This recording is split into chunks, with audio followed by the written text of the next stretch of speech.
Fishermen have warned that wind farm projects risk leaving them displaced and have enormous scope to disrupt the industry. The government's decision to rapidly expand areas of the sea covered by wind turbines would further reduce their fishing opportunities, they fear. The National Federation of Fishermen's Organizations said the colossal scale of expansion is hard to comprehend, and would encroach extensively on customary fishing grounds. Downing Street wants to create 60,000 jobs in offshore wind by 2030 by expanding capacity from 22 gigawatts to 154 gigawatts. A similar shift to renewable energy is being planned by French President Emmanuel Macron as he hopes to lead the way in the global fight against climate change. Barry Dees, chief executive of the NFFO, said, "We've already seen displacement effects of fishing boats by wind farms already in place, and this is a massive expansion."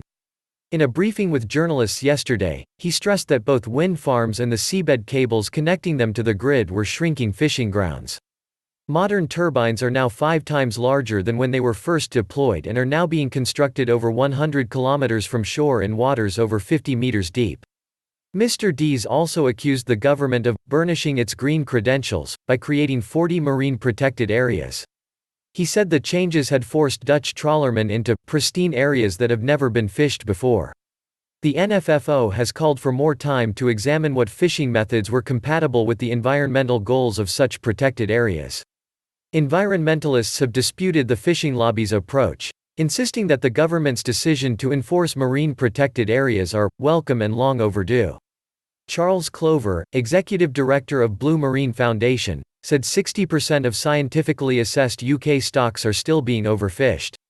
He told the Fort, "Not all fishing methods are likely to be banned in these offshore protected areas anyway.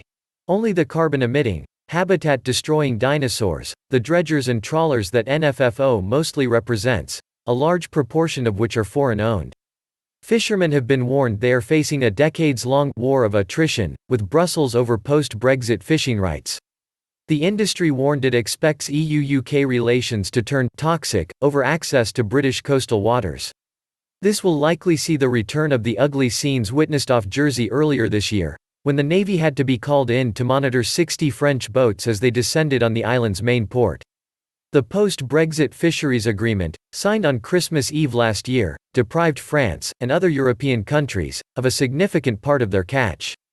Mr. Dees said, "My feeling is that because of the deal, fishing is likely to be politically toxic between the UK and EU for decades to come.